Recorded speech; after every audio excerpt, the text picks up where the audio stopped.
and welcome to another segment of Vet Views. Today we have with us Mr. Cox from Landmark Counseling, and today, and he is a Vietnam veteran, and we will be discussing Agent Orange and the effects of Vietnam veteran. Mr. Cox is a Vietnam veteran. He was a pilot in the United States Army. So we have a lot to talk about today, Dutch. But before we get started, tell us about your experience in Vietnam and about what you do now as far as counseling and helping veterans. Okay, I was a Huey pilot. I was with A Company, the 25th Infantry Division. And I flew for them for a year, and then I flew with 118th Assault Helicopters. And it's one of those, you call, we haul, that's all you haul. Yes, okay. And so I had a pretty good job. I always tell people I had sheets every night. So, But we lost quite a few helicopters and men in Vietnam, as you well know. So I can imagine there was quite a few sleepless nights dealing with everything going on and trying to get that helicopter in the air and to deliver supplies and troops behind lines and stuff of that nature. I made a mistake one time of going out, and one of the passengers asked if my aircraft was up, ready to go. And the crew chief said, "That's not his aircraft, that's my aircraft." Okay. He said, I just let at that time Captain Cox borrow it. Okay, That's great. Great. Well, tell us something about counseling veterans that you do at Landmark Counseling. Okay, the veterans that come to me are probably, they know they've got a problem. They can't explain some of the emotions they have and that kind of thing. A lot of times their wife and family are referring them to us. There's something wrong with them. So what I do is I go through the criteria, looking for the probable cause, and that leads us to a diagnosis for post-traumatic stress disorder. One thing we found out about PTSD, they used to state it at the DSM that it's contagious. By that they mean if I'm angry, upset, irritated, the people who love me closest to me are going to mirror that right back to me. So they're going to pick up the same symptoms. And so I tell them, I said, if you really love your wife, don't give her PTSD. Okay, great. Now, how many counselors do you have in your office, Dutch? In addition to myself, we have 3 other counselors. 2 of them are veterans, retired veterans, and we got 1 female who I've been with since '96, working in that field. Now, I want to talk a little bit about, Agent Orange, because even as a PTSD counselor and you're counseling veterans on PTSD, a lot of our veterans, especially our Vietnam and our Korean War veterans, have other issues that's going on even when they're there, and you're talking with them about their PTSD condition. And I don't know whether you ever had anyone that had a stroke or a heart attack while you was working with them, and then we come to find out that came from Agent Orange, the effects of Agent Orange. And Agent Orange not just affects the veteran, but it affects his family too, especially if after he got back from Southeast Asia, from Vietnam, and he had children.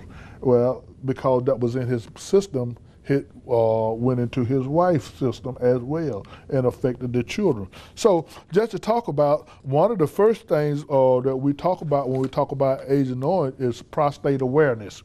And the U.S.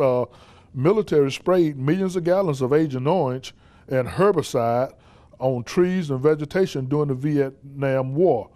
Several decades later, concerns about the effect of these chemicals continues. But some of the diseases that are associated with Agent Orange are ischemic heart condition, diabetes, Hodgkin disease, multiple myeloma. It's so much that are attached to it that even when you discuss how do we treat this, and I know you have veterans that come in that have diabetes and that may have cancer from and different things. how hard is it to counsel them when they are sick there in front of you? Okay, so a lot of them don't know they're sick, that they've got a problem. And one thing we do in counseling is that we really request that they go get a real, very thorough physical examination. So, with the idea, let's rule out some physical problems that's causing your problems, rather than maybe PTSD or some other disorder. And of course, that's where the symptoms for PTSD or for Agent Orange poison is going to turn up, is through the physical. Right. And that's kind of above my pay grade. I can, obviously, I see most of my clients with PTSD, with Agent Orange problems, are along the cancer issues. Right. They have cancer. And of course, cancer in itself is It's not a good thing. very depressing for them. Very depressing. And we do a little mini evaluation when they each time they come in, and we talk about high blood pressure and that kind of thing. But it's really, I like to get them to an MD or medical doctor to get some good data on that. Right. I've through my experience, and I do a lot of volunteer work with Vet to Vet. And I'm the American Legion. I am the Junior Vice Commander of the Department of Alabama. I'm with the Continuum of Care for Muskogee County and Russell County.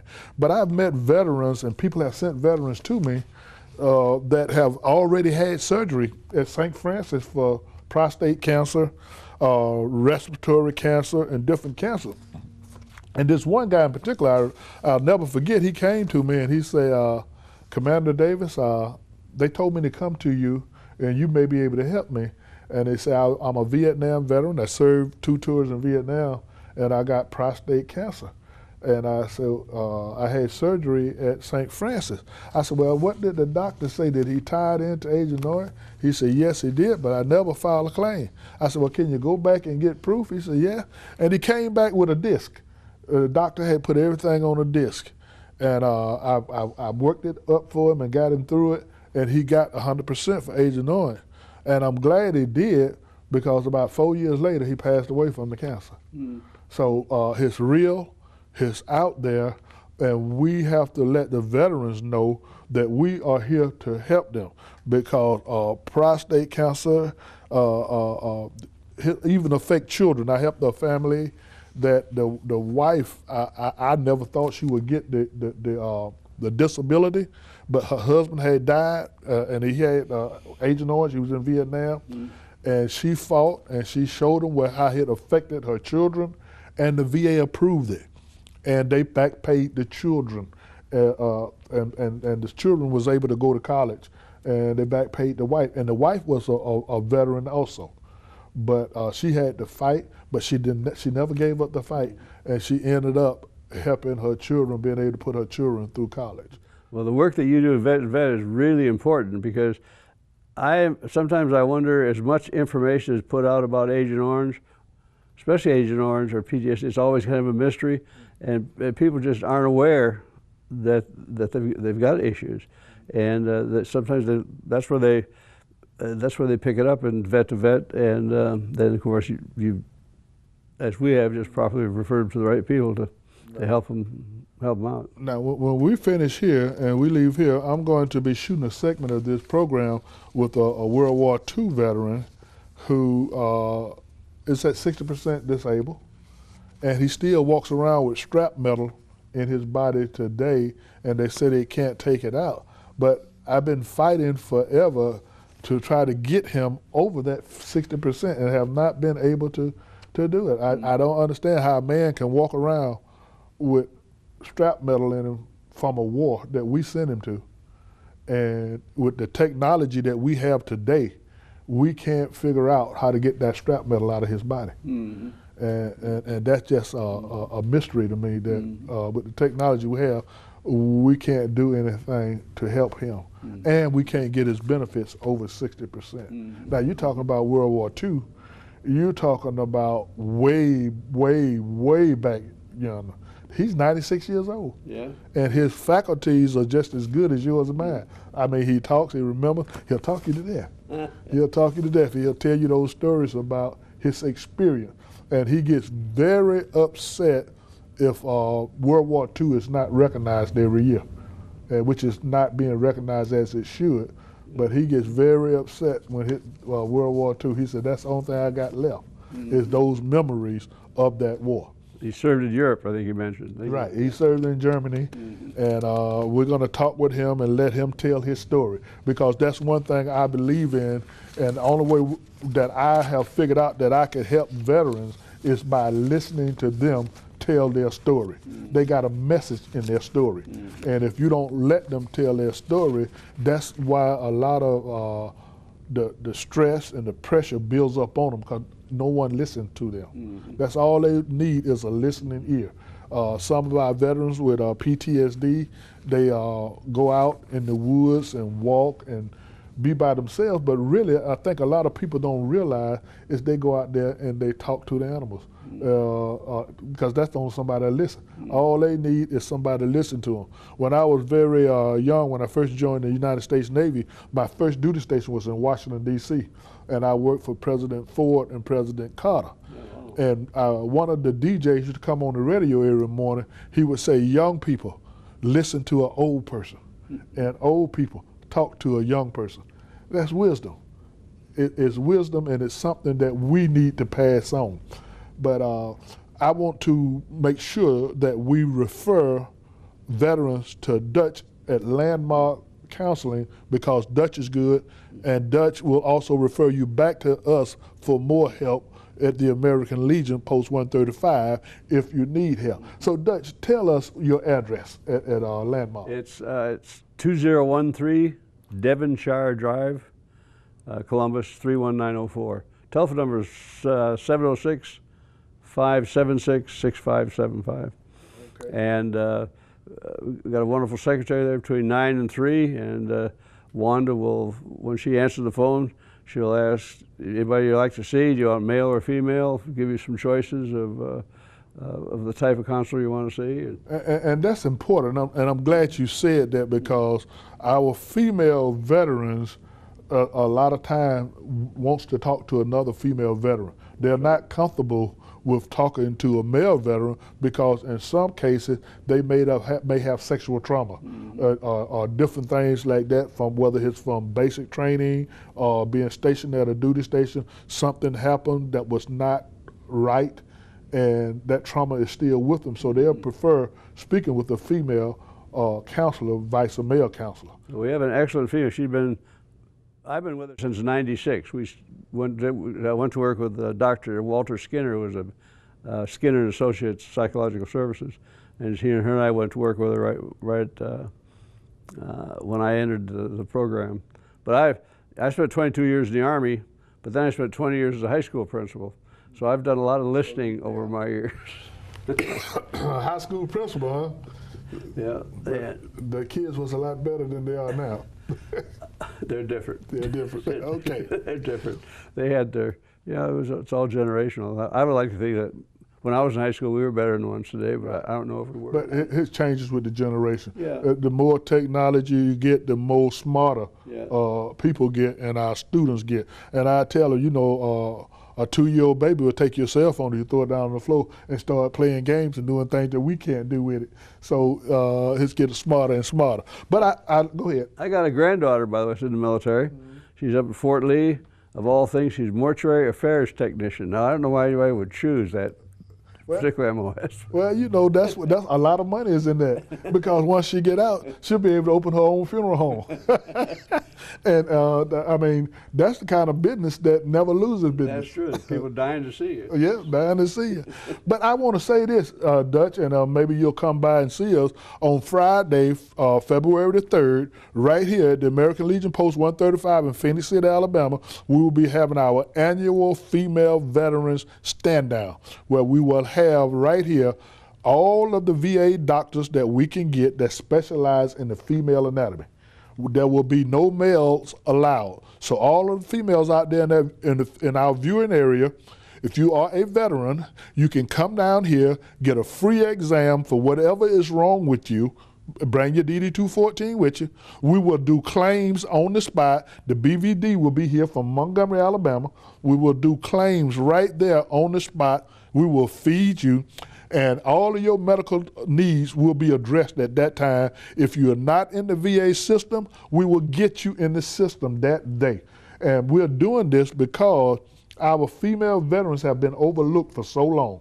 And because the VA was really established first just for men and men only. And now we realize that we've been cutting our female veterans short. And now we have all of these programs designed to take care of the female needs. And we want our females to know that you have not been forgotten. Come down to Post 135 the first Friday in February and get treatment, get exams. We will do claims. If you are homeless, we will have housing here to help get you in housing, government housing. We have the HUD-VATCH people here, Phoenix City Housing Authority. So we're doing everything we can to uplift our female veterans and show them that they have not been forgotten and that they deserve all of the same tools and benefits that male veterans are getting. So female veterans, please come out on February the 3rd to the American Legion Post. That's the first Friday in February, right here from 8 o'clock till 2 o'clock. We will be serving you and getting you in the VA system, filing claims for you to get your benefit, and if you need housing assistance, we will have the housing authority here to try to help you. And you don't have to just be in Phoenix City. You can be in Columbus, you can be in Opelika, you can be in any of the several counties surrounding Phoenix City and Columbus, and come right here on Friday, February the 3rd, the first Friday in February. Amazing. And we're going to be serving you. Amazing service. I'm impressed. I'm really impressed. And, all that we don't get taken care of that day, you can still come and see me, and we will still refer you out. We do claims ourselves right here. We do claims. But when you need counseling, we refer you to Dutch for counseling and other facilities here in our local community. Okay, thank you for joining us for today on our Veterans Views, and we want to thank Mr. Cox for coming out and being with us and telling us about his experience in Vietnam as a helicopter pilot and serving, and also as a counselor that's helped veterans. So thank you for tuning in. And Mr. Cox, would you like to say bye to our audience? Right, I just think I'm so excited about what a facility you have here. I've never been here before, and I think on either side of the river, this is probably tops it from what I've seen. So yes, sir. Thank you. It's great. It's a great facility. And we believe in what we're doing to take care of our veterans. Again, thank you for tuning in, and I look forward to seeing you on the next Veterans View.